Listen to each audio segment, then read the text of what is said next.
আসসালামু আলাইকুম এভরিওয়ান, কেমন আছেন সকলে? আশা করি সকলে ভালো আছেন। আলহামদুলিল্লাহ, আমিও ভালো আছি। তো আজকে মাওলানা আনিসুর রহমান আশরাফি হুজুর রমজান নিয়ে কিছু গুরুত্বপূর্ণ আলোচনা করবেন। তো আলহামদুলিল্লাহ, রমজানের আর মাত্র কিছুদিন বাকি। তো চলেন আমরা লাস্ট পর্যন্ত মনোযোগ সহকারে বয়ানটা শুনি। প্রিয় বন্ধু, রমজান সামনে। আল্লাহ কোরআন নাজিল করেছেন, কোন এক রাত্রে নাজিল করছেন, অথচ অনন্তকালের জন্য ওই এক রাত যতবারই ফিরে আসে ততবারই দাম। কোন এক বছর না রমজানে নাজিল হয়েছে, বুঝেন নাই কথাটা? প্রত্যেক বছরই কি রমজানে কোরআন নাজিল হয়? কিন্তু ওই কোন এক মাসে নাজিল হয়েছে, সেই 610 খ্রিস্টাব্দে নবী সাল্লাল্লাহু আলাইহি সাল্লামের বয়স যখন 40 তখন। কিন্তু এরপরে তো 1450 বছর চলে গেছে। 1450 বছর ধরে যতবার রমজান ফিরে ফিরে আসে ততবার কোরআন রমজানকে দামি বানায়। তাহলে কোরআন যদি রমজানকে দামি বানায়, কোরআন যদি শবে কদরকে দামি বানায়, কোরআন যদি হাফেজে কোরআনকে দামি বানায়, কোরআন তোমারও দামি বানাবে, রমজান তোমাকেও দামি বানাবে। তুমি কদর করো, তুমি কদর করো ভাইয়া। রমজানে ঘুরে দাঁড়াও, রমজানে পরিবর্তনের ফিকির করো। আমার বাপ, আমার ভাই, আমার ছেলেরা, নিজেদেরকে রহম করো, রমজান সুন্দর করো, রমজানে গুনাহ ছেড়ে দাও, রমজানে আল্লাহর ইবাদতে লাগাও। 20 রাকাত তারাবি পূর্ণ পড়ো, প্রতিদিন রোজা ঠিক মতো রাখো, বরকত হবে। 5 ওয়াক্ত নামাজটা মাতে পড়ো ভাইয়া। কেন নষ্ট হইলা? সে তোমারে মূল্যায়ন করে। তোমার এই চুল, তোমার এই প্যান্ট কোন ছাগলে দেখে? তুমি এই সমাজের কোনো ভদ্রলোক, এই সমাজের মান্য গণ্য কোনো মানুষ, দিল দরদি, দিন দরদি কোনো মানুষ তোমার ঘরে দেখে? কেউ কোনোদিন তোমারে ডাকছে কোনোদিন যে বাবা তোমার এই অসাধারণ চুলের জন্য তোমারে ধন্যবাদ?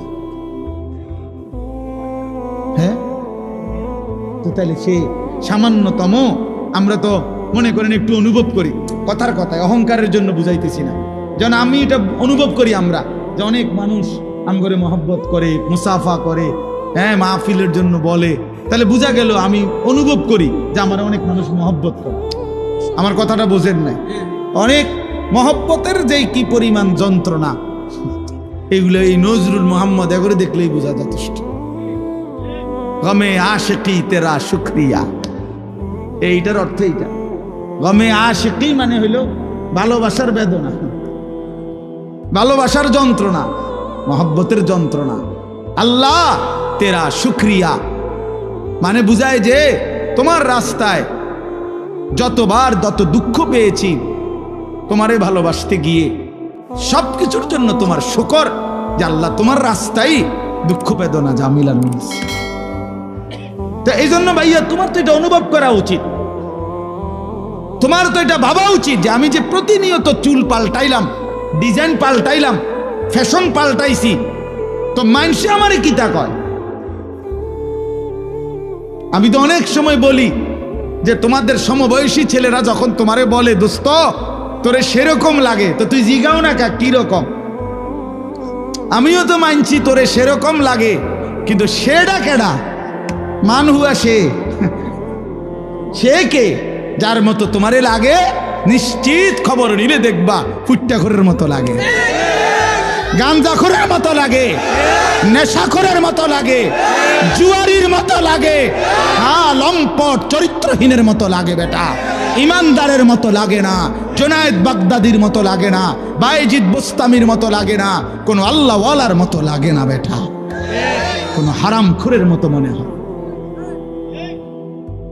কোনো বাবাখোর ডাইলখোর ছাড়া, নেশাখোর ইয়াবাখোর ছাড়া অন্যদের মতো লাগে না বেটা। নামাজি এমন হয় না, চরিত্রবান এমন হয় না, ভালো মানুষ এমন হয় না। এজন্য ঘুরে দাঁড়াও। শাহরু রমাদান আল্লাযী উনজিলা ফীহিল কুরআন হুদাল লিন-নাসি ওয়া বায়্যিনাতিম মিনাল হুদা ওয়াল ফুরকান। আল্লাহ বলছে, বান্দা এই আজিমুশ শান কোরআন আমি দিয়েছি, এই কোরআন গোটা বিশ্ব মানবতার হেদায়েত, এবং হেদায়েতের কথাগুলো বায়্যিনাতিম মিনাল হুদা, একটা শব্দ, একটা ব্যাখ্যা, একটা বিষয়ের মধ্যে কোনো অস্পষ্টতা, অগোছালো অবুঝ কিছু নাই, সব স্পষ্ট। তুমি শুধু শুনো, 100 তুমি বুঝবা, তোমারে আলো দেখাবে। ওয়াল ফুরকান, এবং কোরআনই একমাত্র হচ্ছে সত্য মিথ্যা, ন্যায় অন্যায়, হালাল হারাম, জায়েজ না জায়েজ, ভালো মন্দের মধ্যে পার্থক্য। তুমি ভালো মন্দ চিনবা না যদি কোরআন না চিনো, তুমি সত্য মিথ্যা বুঝবা না যদি কোরআন না চিনো, হালাল হারাম, জায়েজ না জায়েজ, উচিত অনুচিত, ন্যায় অন্যায় বুঝবা না। বাংলা বই দিয়ে হবে না, অঙ্ক ইংরেজি পদার্থ জীববিজ্ঞান বই দিয়ে হবে না, কোরআন লাগবে। কোরআন চ্যালেঞ্জ করলাম নাই তো আমি, বাংলা অঙ্ক ইংরেজি পদার্থ ইতান আমি পড়ছি, আপনি আমার লোক কইয়েন কথা পেন। সত্য মিথ্যার পার্থক্যকারী বই কোরআন, কোরআন বাংলা না, অঙ্ক নয়। এগুলো নির্ধারিত কোনো বিষয়, দুনিয়াবি উপার্জনের জন্য কোনো বিষয় শিখায়। পদার্থ পদার্থই বুঝায়, জীববিজ্ঞান জীবের বিষয়ে বুঝায়, রসায়ন বিজ্ঞান রসায়নের বিষয়ে বুঝায়, ডাক্তারি ডাক্তারি বিষয়ে বুঝায়, ইঞ্জিনিয়ারিং ইঞ্জিনিয়ারিং বুঝায়। কিন্তু সত্য মিথ্যা, ন্যায় অন্যায়, আলো অন্ধকার, হালাল হারাম, উচিত অনুচিত, ভালো মন্দ বুঝায় শুধুই আল্লাহর কোরআন। কোরআন বিহীন তুমি আলো পাইবা কেমনে? কোরআন বিহীন তুমি সত্যের সন্ধান পাবা কেমনে? অতএব আল্লাহ তাআলা বলছে, বান্দা, কোরআন নাজিলের মাস রমজান, ফামান শাহিদা মিনকুমুশ শাহরা ফালিয়াসুমহু। এই শেষ কথা হলো, আল্লাহ বলেন, বান্দা, অতএব তোমাদের যাদেরই জীবনে রমজান আসে, তোমরা যারা সাবালক রমজান পর্যন্ত পৌঁছবে, ফালিয়াসুমহু, তোমরা রোজা রাখো। ওহ, কি মায়া করে আল্লাহ বলছে, এই আমার বান্দা শুনো, রোজা রাখো, রোজা। ফালিয়াসুমহু, আল্লাহ যেন বলে, এই হায়াত যদি পাও, রমজান পর্যন্ত যদি পৌঁছো, রমজানের চাঁদ যদি দেখো না বান্দা, রোজা রাখো। যদি বলি, মাওলা রোজা রাখলে কি দিবেন পুরস্কার? আল্লাহ বলেন, আমি না 1 মাসেই তোমার মুত্তাকি বানাই দেব। লাআল্লাকুম তাত্তাকুন, 1 মাসে মুত্তাকি। যদি বলি, মাওলা মুত্তাকি হলে কি হবে?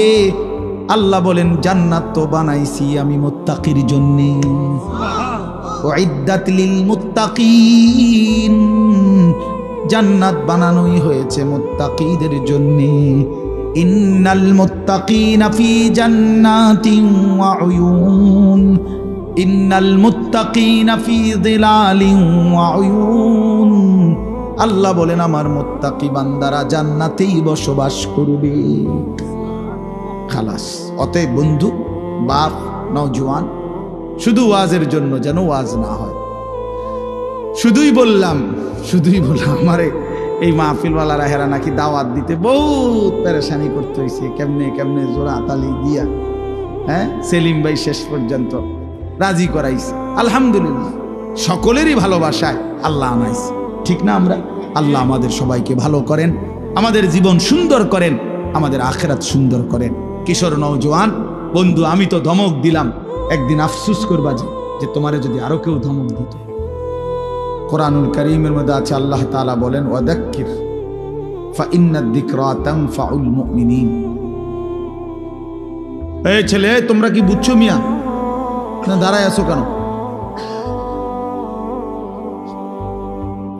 আল্লাহ তাআলা বলেন, আপনি বারবার উপদেশ দিতে থাকেন। যাক্কির শব্দের অর্থ হলো বারবার, অর্থাৎ আপনি আপনার এই কথাগুলো বারবার বলতে থাকেন।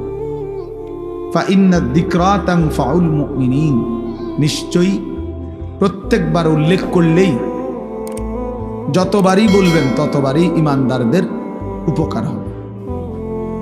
এই 1 বার 2 বার 10 বার 50 বার শুনতে শুনতে বলতে বলতে একসময় বিবেক জাগবে, অনুভূতি আসবে, ফিকির আসবে যে আহারে আমারে বারবার বলতেছে, আমার প্রতি বারবার নারাজ হইতেছে, আমার তো আসলে বদলানো দরকার। তো একটা সময় তখন পরিবর্তন নসিব হয়। এই জন্য এটা খুব জরুরি, এই বারংবার প্রেসার দেওয়া, বারবার বলতে থাকা, বারবার বলতে থাকা। আম্বিয়ায়ে কেরাম, নবীগণ মানুষদেরকে বারবার আল্লাহর দিকে ডাকতেন। 950 বছর এক টানা হযরত নূহ আলাইহিস সালাম একই এলাকার মানুষকে একই অঞ্চলেই আল্লাহর দ্বীনের দাওয়াত দিছে, এক জায়গাতে। আজকে চিটাগাং, কালকে সিলেট, পরশু খুলনা, এমন না, একই অঞ্চলের মানুষকে, মনে করেন একটা নির্ধারিত সীমারেখার ভেতরেই এই মানুষগুলোকেই তিনি 950 বছর বলে গেছে, হতাশ হন নাই, বলেই গেছে। আমাদের নবী সাল্লাল্লাহু আলাইহি ওয়াসাল্লাম যখন তায়েফের ময়দানে প্রথমবার কালেমার দাওয়াত দিছেন, তখন সবাই প্রত্যাখ্যান করছে, কেউ গ্রহণ করে নাই নবীজির কালেমা, কেউই ঈমান আনে নাই, বরং সবাই নিজেদের বাচ্চা ছেলেপেলেদেরকে লেলায়ে দিছে, পাথর মেরে আল্লাহর নবী সাল্লাল্লাহু আলাইহি সাল্লামকে তাড়ায় দিছে। কিন্তু কিছুদিনের ব্যবধানে ঠিক এই তায়েফ থেকেও অসংখ্য অগণিত লোক কালেমা পড়ে মুসলমান হয়েছে। এবং খন্দকের যুদ্ধের সময় এই তায়েফের একজন সাহাবীর বুদ্ধিমত্তায় খন্দকের বিজয়ের অনেক বড় সহযোগিতা, সাপোর্ট হয়েছে। তাইলে নবী সাল্লাল্লাহু আলাইহি সাল্লাম সেদিন জিবরাইল ফেরেশতা এসে বলছিল, ইয়া রাসূলুল্লাহ, আপনি বললে পাহাড়ের ফেরেশতাকে বলে তায়েফবাসীকে 2 পাহাড়ের মাঝখানে ফেলে ধ্বংস করে দেয়, কেন তারা আপনার গা থেকে পবিত্র শরীর মুবারক থেকে রক্ত ঝরাইল? কিন্তু নবী সাল্লাল্লাহু আলাইহি সাল্লাম বলছেন, ইন্নী লাম উবআস লাআনান ওয়ালা গাদিবান, ইন্নামা বুইসতু রাহমাতান। বলছেন জিবরাইল, আমি অভিশাপ দিতে আসি নাই, আমি শুধুই কেবল রাগ করতে আসি নাই, ধ্বংস করতে আসি নাই, আমি এসেছি রহমত হয়ে। রহমত হয়ে আমি যদি আমার উম্মত ধ্বংস করে দেই কথায় কথায়, তাইলে আমি কালেমার দাওয়াত দেব কাকে? কাজেই তিনি বলছেন, নবী সাল্লাল্লাহু আলাইহি সাল্লাম, জিবরাইল অপেক্ষা করো, আজ তারা ঈমান আনে নাই, অচিরেই একদিন তাদের বংশধর, তাদের খানদানের কেউ হয়তো ঈমান আনবে। এই জন্য এই বারবার শুনলে, বারবার বললে, বারবার বলতে থাকলে কলিজার মধ্যে একসময় ধাক্কা লাগে। একটা শক্ত পাথরের উপরেও যদি বারবার বৃষ্টির পানি পড়ে, একই জায়গায় ফোঁটা পড়ে, তো একটা সময় এই পাথরটাও ছিদ্র হয়ে যায়, কিছুটা ছিদ্র হয়ে যায়, ডাইবা যায়। এই জন্য বললাম, আল্লাহর কথা মনোযোগ দিয়ে শুনলে ভালো, যেই শুনে তারই বরকত হয়। শুক্রবারে জুমার নামাজের বয়ান মনোযোগ দিয়ে শুনলে ধারাবাহিক 52 সপ্তাহ, 1 বছরে, তো মানুষের জিন্দেগি পরিবর্তন হয়। এরপরে এরকম ওয়াজ মাহফিলে উলামায়ে কেরামের নসিহত তোমরা ছেলেরাও যদি আলাদা আলাদা মনোযোগ দিয়া শুনো, একটা সময় দেখবা তোমার জিন্দিগিও সুন্দর হবে। গুনায় ভরা জিন্দিগি বাপ সুন্দর না। কোনো পাপী, কোনো নাফরমানকে কেউই ভালোবাসে না, সম্মান করে না, এবং প্রত্যেক অপরাধী নিজের কাছেও লজ্জিতই থাকে। কোনো নষ্ট চরিত্রের লোক ছেলে, সে নিজের কাছেও নিজেকে অপরাধী ভাবে। নিজের একাকিত্ব হলেও মনে পড়ে যে কাজটা ঠিক না, কাজটা অন্যায়। নারী দেখা, ছবি দেখা, নাচ গান, উলঙ্গ দৃশ্য, জিনা, ব্যভিচার, মদ, জুয়া, এই হারামের মধ্যে যারা পড়ে আছে, সে একাকিত্বে মনে পড়ে, তার বুঝে ধরে, সেও ভাবে যে কাজটা সুন্দর না। তাহলে এই জন্য কোনো পাপী, কোনো অপরাধী, কোনো নাফরমান মানুষের কাছেও সম্মান পায় না, নিজের কাছেও নিজে ইজ্জত পায় না, নিজের বিবেকেরও দংশন হইতে থাকে। এই জন্য আমি বললাম, গুনাহ, নাফরমানি ইজ্জত দেয় না, সম্মান দেয় না। প্রিয় বানায় না, বরং কিতাবের মধ্যে আছে বুগদাতুন ফি কুলুবিল খালক, প্রত্যেক গুনাহ মানুষের অন্তরে ঘৃণা তৈরি করে। প্রত্যেকটি গুনাহের কারণে বান্দা আল্লাহ তাআলার রহমতের নজর থেকে দূরে সরে যায় এবং একটা সময় বান্দা আল্লাহ তাআলার লানত, অভিশাপের যোগ্য হয়। ফলে তখন আল্লাহ যখন কারো উপরে লানত বর্ষণ করে তো গোটা সৃষ্টি তাকে ঘৃণা করে। এই জন্য তোমরা ছেলেরা মনে রাখো, আমি আজকে ওই আসরের আগে এক জায়গায় বলছি এই কথাটা, তোমরা অনেক ছেলে আছো, একটা মিনিট ভাইবো এই কথাটা, যে তুমি মনে করো দিন রাত মোবাইলে নারী, ছবি, অশ্লীল দৃশ্য দেখো, কখনোই এক ওয়াক্ত নামাজ পড়ো না, কোনোদিন ফজরের নামাজ পড়ো না, নাচ গান, নাটক, সিনেমা, ছবি, এই নিয়েই তোমার রাত কাটে, দিন কাটে, সময় কাটে, অথচ কেউ তোমারে ডাকে না।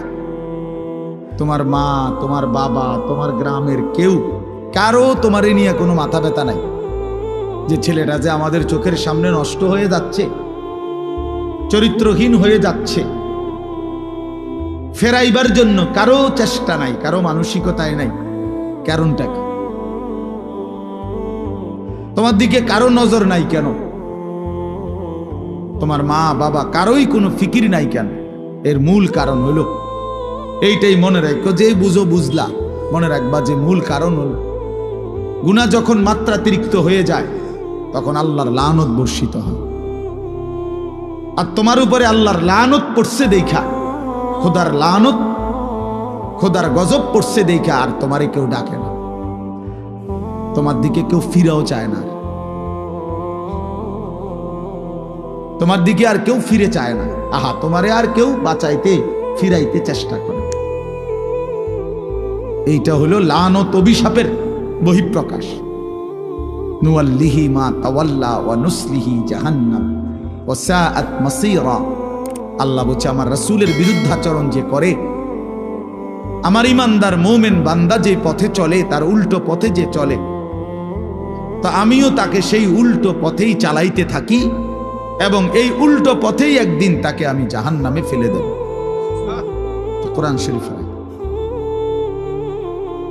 মানে আর কোনোদিন ভাও করবে না ওই এই নারী, ছবি, মদ, জুয়া, চুরি, ডাকাতি, জিনা, ব্যভিচার, সুদ, ঘুষ, সিটারি, বাটপারি, এই শেষ, এই জিন্দেগি। এভাবেই একদিন মৃত্যু হয়ে যাবে আর ফেরেশতা একটা লাথি দিয়া জাহান্নামে ফেলবে। যা, ফেরেশতা বলবে যা, না ফরমান, এই জিন্দেগি আর ফিরবে না, ফিরার তৌফিক হবে না। এটা অভিশপ্ত জীবন, মালউন, অভিশপ্ত, যারে কেউ ফিরায় না। আমি আজকেও বললাম, আমার মায়ের বয়স 75 বছর হইল, আমার আম্মার বয়স, আমার বয়স 44 বছর, আমার ওয়াজের বয়স আজকে প্রায় 21 বছর, 22 বছর। আমার 4টা সন্তান আছে, তা আমার মা এখনো আমারে জিঙ্গে ফুত নোয়াজ উঠছিল,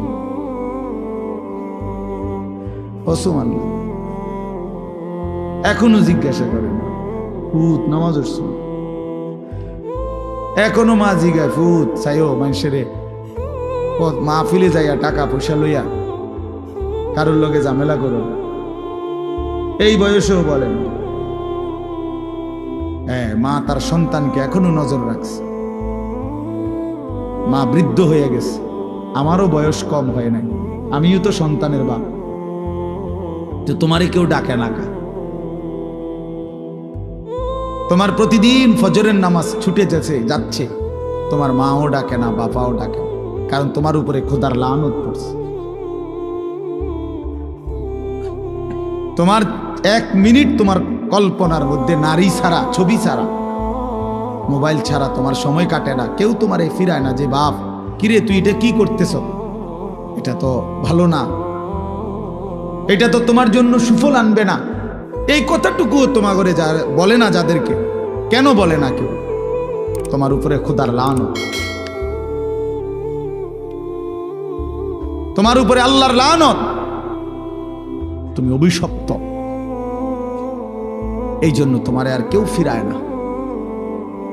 নাহলে খামখেয়ালি মানুষ কতক্ষণ করে, দুষ্টামি মানুষ কতক্ষণ করে, হাসি ঠাট্টা মজাক আড্ডা কতক্ষণ করে মানুষ? কখনোই কি ফিরবার সময় হয় না? কখনোই কি মনে পড়ে না? এভাবে দিল মরে যায় মানুষের, কোনো দিনই নামাজ পড়বে না। এভাবে মানুষের অন্তর মুসলমানের মরে যায়। আস্তাগফিরুল্লাহ, তো বেঈমানের অন্তর। আল্লাহ নবী সাল্লাল্লাহু আলাইহি সাল্লাম এর জন্য বলছেন, মাসালুল্লাযী ইয়াযকুরু রাব্বাহু ওয়াল্লাযী লা ইয়াযকুরু রাব্বাহু মাসালুল হাইয়্যি ওয়াল মাইয়্যিত। নবীজি বলেন, যে আল্লাহ পাকের স্মরণ করে, জিকির করে, বন্দিগি করে, আর যে করে না, তো আল্লাহ নবী সাল্লাল্লাহু আলাইহি ওয়াসাল্লাম বলেন উভয়ের উদাহরণ হলো মাসালুল হাইয়্যি ওয়াল মাইয়্যিত, জীবিত এবং মৃত ব্যক্তির মতো। একজন জীবিত আর একজন মৃত। আল্লাহর গোলামি স্মরণ যার মধ্যে আছে, নবীজি বলছে সে জীবিত। আর আল্লাহর বন্দিগি যার মধ্যে নাই, আল্লাহর স্মরণ নাই, সে মৃত। সে মৃত। আল্লাহ নবী সাল্লাল্লাহু আলাইহি সাল্লাম বলেন, ইন্নাল্লাযী লাইসা ফি জাওফিহি শাইউম মিনাল কুরআন কাল বাইতিল খারিব। নিশ্চয়ই যার অন্তরের মধ্যে কিছু পরিমাণ কোরআনের জ্ঞান, কোরআন নাই, 10টা সূরাও পারে না, 5টা সূরাও পারে না, আল্লাহর কোরআনের কোনো ফিকিরে তার দিলের মধ্যে নাই, আল্লাহ নবী বলছেন ওই অন্তর হলো কাল বাইতিল খারিব, আলগা বাড়ি, সারা বাড়ির মতো। যেই বাড়ি মানুষ এখন আর বসতে কাজে ব্যবহার করে না, হয়তো এটা পুরান বাড়ি ছিল আগে, অন ভাঙ্গা টেঙ্গা গেছে, বেড়া টেরা পড়িয়া গেছে, টিন খুইয়া গেছে, দরজা ভাঙ্গা গেছে, সারা বাড়ি আর কি, আলগা বাড়ি, বিরান ঘর, যে ঘরে আর থাকে না এখন। ফলে ওই ঘরে এখন কি থাকে? ওই ঘরে এখন কুত্তা থাকে, বিড়াল থাকে, সাপ থাকে, কেঁচো থাকে, এই সমস্ত প্রাণী থাকে, কুকুর বিড়াল থাকে, সাপ বিচ্ছু থাকে, এগুলো থাকে। আল্লাহ নবী সাল্লাল্লাহু আলাইহি সাল্লাম বলছেন, যে কলিজার ভিতরে আল্লাহর কোরআন নাই, ওই দিলের মধ্যে কুত্তা থাকে, ওই দিলের মধ্যে শূকর থাকে, ওই দিলের মধ্যে বিড়াল থাকে, ওই দিলের মধ্যে সাপ থাকে, বিচ্ছু থাকে, মানুষ থাকে। ওটা সারা বাড়ি, ওটা আলগা বিরান ঘর, ওটা মরুভূমি, ওটা মরিচিকা, ওটা হাহাকার। ফলে আর তার কোনো গন্তব্য নাই, জীবনের কোনো আগা মাথা নাই, জিন্দেগির কোনো হিসাব কিতাব নাই। রাত হয় কখন, দিন হয় কখন, কোন নামাজের ওয়াক্ত আসে কখন, যায় কখন। জানোয়ারের আবার এত কিছু দরকার কি? কুত্তা এগুলা দিয়ে করবে কি? শুকরে এগুলা দিয়ে করবে কি? তাহলে মানুষ রূপী যেই জানোয়ার আল্লাহকেই ভুলে গেছে, হ্যাঁ, এই জানোয়ারের রাত কি আর দিন, এই জানোয়ারের শুক্রবার কি আর শনিবার কি, এই হাইওয়ানের আবার জীবন কি? সারাক্ষণ একই রকম, সব দিন বরাবর, সব মাস বরাবর। আমরা হিসাব করি আলহামদুলিল্লাহ। আমার বয়ান এখানে, আমরা হিসাব করি, মাহফিল দেরি হোক, কিন্তু ঠিকই আমরা মাগরিবের নামাজ মসজিদে কংসনগর জামাতের সাথেই পড়ছি, তারপরে আসছি। অর্থাৎ হিসাব মিলাতে হবে জিন্দিগি। আমার জিন্দিগির আমার টার্গেট থাকতে হবে যে হাজার ব্যস্ত আমি, লক্ষ কোটি ব্যস্ততা হোক, কিন্তু আমি নামাজ ছুটবে কেমনে? আমি এটা কোনো যুক্তি হইতে পারে না। মুসলমানের নামাজ ছুটে কেমনে? নামাজবিহীন মুসলমান থাকে কেমনে? তার পরিচয় মুসলমান কিভাবে হয় ভাইয়া? ফারকু মা বাইনানা ওয়া বাইনাল কুফরি আস-সালাহ। নবীজি বলছে আমাদের মাঝে আর বেঈমান কাফেরের মাঝে পার্থক্য নামাজ। আল্লাহ নবী সাল্লাল্লাহু আলাইহি ওয়াসাল্লাম বলেন, মান তারাকা সালাতাম মুতাআম্মিদান ফাকাদ কাফারা, যে ইচ্ছে করে নামাজ ছেড়ে দিল সে যেন বেঈমান হয়ে গেল। ফাকাদ কাফারা, সে কুফরি করল। স্পষ্ট হাদিস। আল্লাহ নবী সাল্লাল্লাহু আলাইহি ওয়াসাল্লাম বলেন, আস-সালাতু ইমাদুদ্দিন, নামাজ হচ্ছে দ্বীনের খুঁটি। মান আকামাহা ফাকাদ আকামাদ-দ্বীন, যে নামাজ জারি রাখলো সে যেন তার পুরা দ্বীন চালু রাখলো।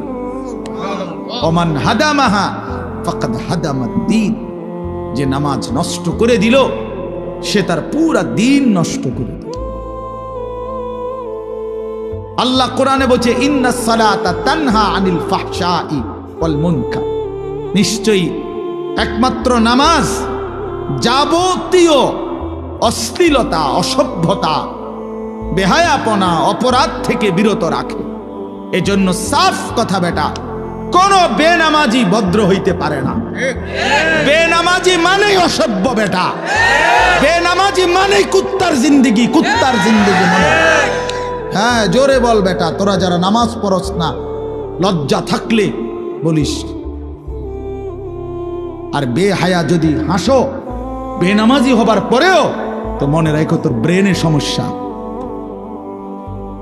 তোর মাথার তার সিরা,